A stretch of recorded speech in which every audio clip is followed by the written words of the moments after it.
If you're anything like me, there's lots of people in your life getting sick right now. It seems like everyone I'm talking to has a loved one or a friend or a neighbor who is struggling with a respiratory virus right now. And let's be honest, from the scarcity of over-counter medications, the lack of walk-in clinic hours, and the difficulty to get an appointment with your family doctor so that you can potentially get antibiotics to fight off these viruses, Islanders are worried right now, and rightfully so, and they're most worried about kids. So what's happening? People are going to the ER, and we're finding that we have a lot of people that have the flu, have a cold, RSV, or COVID sitting in the emergency room waiting for care and assistance.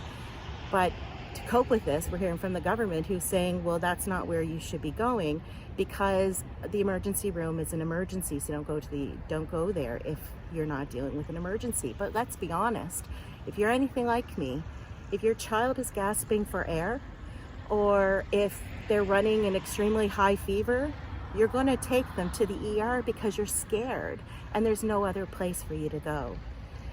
So what we need right now is to find someplace else, somewhere in between the Pharmacy Plus program and the emergency rooms for Islanders who are dealing with respiratory illnesses to go to get the help and the care that they need.